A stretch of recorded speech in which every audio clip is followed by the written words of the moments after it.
ताज्या बातम्यांसाठी पाहत रहा तीचा जागर न्यूज।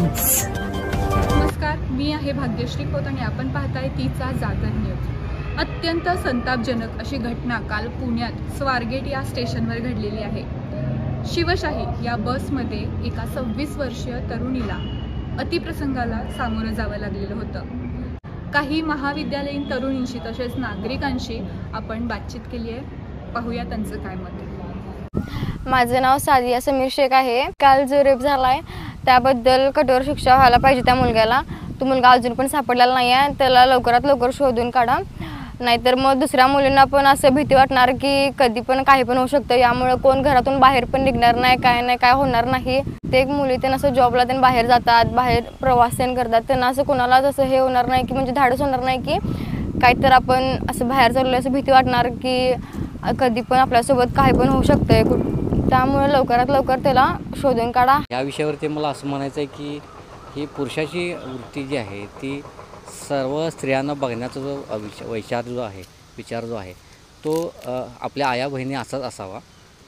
कारण बाहेर जे वातावरण दिसतंय ते जे आताचे सध्याचे सोशल मीडिया असेल किंवा जे काही वेबसिरीज जे अशा वेगळ्या प्रकारच्या बनत आहेत की जे की फॅमिलीसाठी बघण्यासाठी योग्य नाही आहेत, ह्याचा परिणाम असावा असं वाटतं थोडं मला। आणि त्यामुळे ते प्रत्येक पुरुषाने आपण ठरवलं पाहिजे की काय योग्य आहे काय नाही आहे आपल्या फॅमिलीसाठी, आणि आपल्या मुलांच्यावरती कसे संस्कार केले पाहिजे, आणि आपला भाऊ आपले सगळे मित्र हे कसे बिहेवियर करतायत इतरांशी याच्याकडे पण थोडं लक्ष देऊन त्यांना थोडंसं सुधारण्याचा प्रयत्न केला पाहिजे। हे असंच वाटतंय की प्रत्येक पुरुषाने आपला दृष्टिकोन बदलला पाहिजे, आणि मेन म्हणजे हे घरातून लहानपणापासून आपल्या मुलांवर त्या पद्धतीने आपण जसे संस्कार करू त्यावर सुद्धा हे अवलंबून आहे।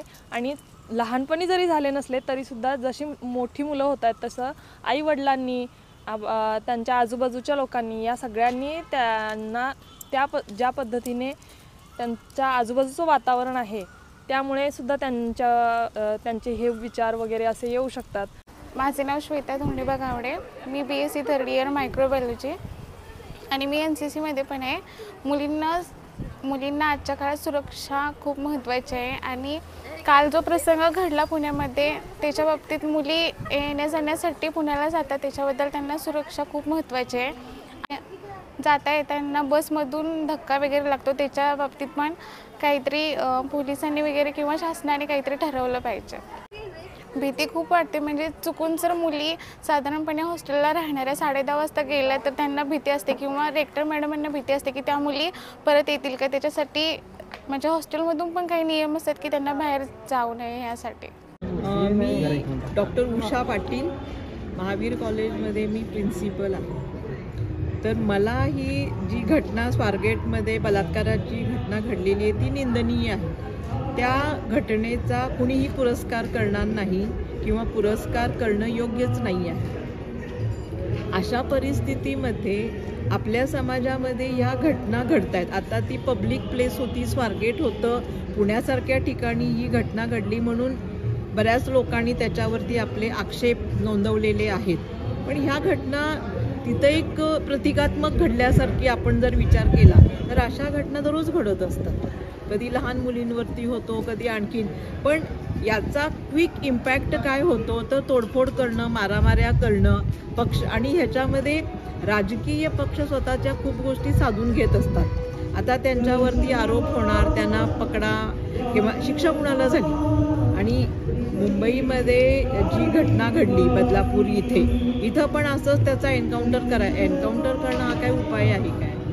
पहिल्यांदा अशी मानसिकताच आपल्याला नको आहे, किंवा मूळ जिथं आहे तिथं आपण वार करणं गरजेचं आहे। म्हणजे ह्या गोष्टीचा परिणाम समाजावरती वाईटच होतो, चांगला होतच नाही। तर अशा परिस्थितीमध्ये ह्या ज्या इन्स्टंक्ट म्हणजे इमिजिएटली ज्या प्रतिक्रिया होतात त्या न होता ज्या वेळेला खरी परिस्थिती येणार आहे आणि ज्यावेळेला आपल्याला निदर्शनं करायची वेळ येते आणि आरोपी लवकर सापडतच नाहीत, हे का होतंय? म्हणजे पोलीस यंत्रणा आहे, आणि तसं सकाळी पहाटे 5च्या वेळेला जरी गजबजलेली नसली पुण्याची ती म्हणजे बस स्टॉप वगैरे, तरी पण ही घटना घडते आणि त्याच्यासाठी मग प्लॅनिंग नंतर पेपरला आलं की जे सर्वसामान्य लोकांना काल पहिल्यांदाच कळलं की शिवशाहीमध्ये सगळी राहण्याची खाण्यापिण्याची सगळी व्यवस्था केली जाते. मग हे होत असताना कुणी बघितलं नाही. मग CCTV कॅमेरे काय करतात. त्यामुळं ह्या ज्या घटना आहेत ना ह्याचे इमिजिएटली रिॲक्शन ही अशी असते की घटना घडलेली आहे, उद्रेक निघतो.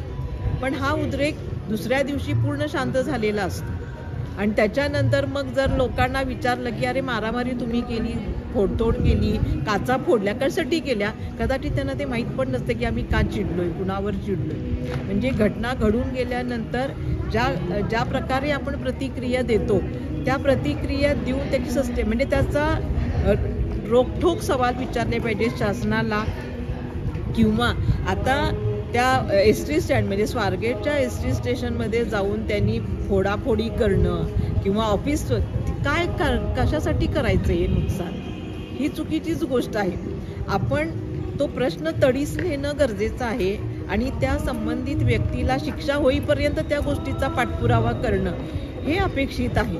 मोडतोड करून क्षणाचा राग तुम्ही तिथं व्यक्त झाला, पण पुढं तुम्हाला काय त्याच्यातनं करायचं आहे हे लक्षातच येत नाही. तर असं न होता लोकांनी त्याच्यासाठी ठोस पावलं, म्हणजे आता बलात्कार झाल्यानंतर मोडतोड केल्यानंतर लोक सगळी पुरुष होती.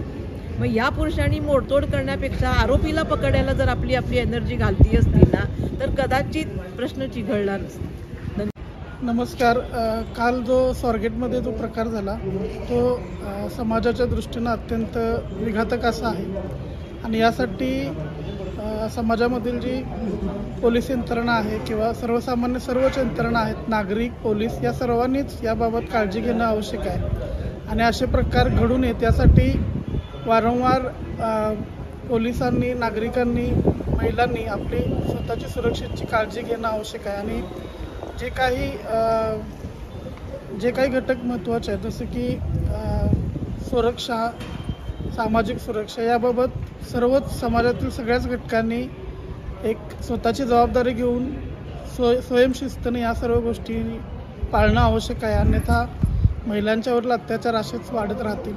त्यामुळं या संदर्भात योग्य ते खबरदारी घेऊन परत असे प्रकार घडणार नाहीत यासाठी संबंधित जो कोणी आरोपी असतील त्यांना कडक शासन करणे आवश्यक आहे. थँक्यू. माझं नाव सफा शेख. काल जो प्रसंग झाला त्यावर त्या मुलीवर जो रेप झाला ना त्या मुलाला कठोर शिक्षा झाली पाहिजे आणि त्यावर लवकरात लवकर कारवाई केली पाहिजे. अजूनपर्यंत तो सापडला नाही. लवकरात लवकर पोलिसांनी सर्वांनी त्याला शोधून काढायला पाहिजे. मानसी महेश वासुदेव. काल जो प्रसंग झाला त्याच्याबद्दल त्या पोरगीवर रेप झाला तसा दुसऱ्या पोरींवर होऊ नये म्हणून त्या पोरग्याला पहिला शोधून काढा, त्याला कठोर शिक्षा द्या. आम्हाला पण आता भीती वाटायला. आता सार्वजनिक ठिकाणी पण व्हायला लागले. घरातून पडण्याची भीती आहे. असं काय झालं तर परत दुसऱ्या मुलगीवर होऊ नये म्हणून त्या पोरग्याला पहिला शोधून काढा आणि कठोर शिक्षा द्या त्याला. दुसरं कोण धाडस करणार नाही. हे मला चुकीचं वाटतं. मुलीने आता जागरूक व्हायला पाहिजे. म्हणजे बाकीचे जे रील्स ते बघा तुमच्यात का वाद ना खरं चुकीचं आहे. मुला प्रत्येक भावानं मुलीला म्हणजे आपल्या बहिणीला एक चांगला तिथं बघायला पाहिजे सगळीकडं आणि एक पर्समध्ये तिच्या हत्यार बारकं द्यायला पाहिजे. हे माझं म्हणणं आहे. हे कसं कोण असता नरम हे आला की त्याला त्या तिथल्या गाड्या मारायची मी त्या दम पाहिजे. चुकीच्या गोष्टीला कोणी ऐकायला सेल्फ डिफेन्स म्हणून मारलं चाललेलं.